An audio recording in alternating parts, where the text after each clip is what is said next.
நீங்க டேர்ம் இன்சூரன்ஸை பார்க்குற விதமே தப்புன்னு சொன்னா நம்புவீங்களா? இந்த வீடியோ கடைசியில நீங்க டேர்ம் இன்சூரன்ஸ் போடாம இருந்தாலும் போட்டுருவீங்க. பாருங்க, இவ்வளோ நாள் டேர்ம் இன்சூரன்ஸ்னா ஒரு சின்ன தொகையை போட்டு உங்களுக்கு எதனா விபரீதம் ஆயிடுச்சுன்னா உங்க ஃபேமிலிக்கு ஒரு பெரிய தொகை போய் சேர்ற மாதிரி தான் நீங்க நினைச்சிருக்கீங்க. ஆனா இதை அப்படி பார்க்க கூடாது. டேர்ம் இன்சூரன்ஸை எப்படி பார்க்கணும்னா, லெட்ஸே உங்களோட பேசிக் சேலரி ஒரு 35,000ன்னு வச்சுக்கோங்க.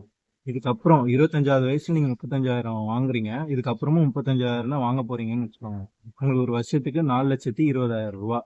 ஸோ நீங்க ஒரு 65 வயசு வரை நீங்க அந்த அமௌண்ட்டை உங்க ஃபேமிலிக்காக நீங்க யூஸ் பண்ணுவீங்க. அப்படி பார்த்தீங்கன்னா ஆல்மோஸ்ட் 1.6 க்ரோஸ் கிட்ட வருது. இப்போ இந்த 65 வயசுக்குள்ள உங்களுக்கு எதனா ஆயிடுச்சுன்னா உங்க ஃபேமிலியை யார் காப்பாத்துவா? அந்த மணியை நீங்க சம்பாதிச்சு கொடுக்க வேண்டிய அந்த பேசிக்கான மணியை உங்க ஃபேமிலிக்கு யாருன்னா கொடுக்கணும்ல. அதுக்கு தான் டேர்ம் இன்சூரன்ஸ் இருக்கு. நீங்க சின்ன அமௌண்ட் அதுக்கு போட்டிங்கன்னா இயர்ஸ்ல சம்பாதிக்க வேண்டிய அந்த காசை உங்க ஃபேமிலிக்கு உங்களுக்கு எதனா ஆயிடுச்சுன்னா போய் சேர்க்கும். அதனால டேர்ம் இன்சூரன்ஸ்ல நீங்க கம்மி தொகையை போட்டுட்டு 65 வயசு உங்க ரிட்டையர்மெண்ட் வர நிம்மதியாக வாழலாம். உங்களுக்கு எதனா ஆயிடுச்சுன்னா உங்க ஃபேமிலியை ப்ரொடெக்ட் பண்ண உங்களோட எல்ஐசி இருக்கும் அப்படின்னு நீங்கள் நம்ப. உங்களுக்கு இந்த மாதிரி வீடியோஸ் இன்னும் இன்சைட்ஸாக எல்ஐசி பற்றி நிறையா விஷயங்கள் தெரிஞ்சுக்கணுன்னா இந்த சேனலை சப்ஸ்கிரைப் பண்ணி வச்சுக்கோங்க. இந்த வீடியோவுக்கு ஒரு லைக் பட்டனை தட்டிட்டு போங்க.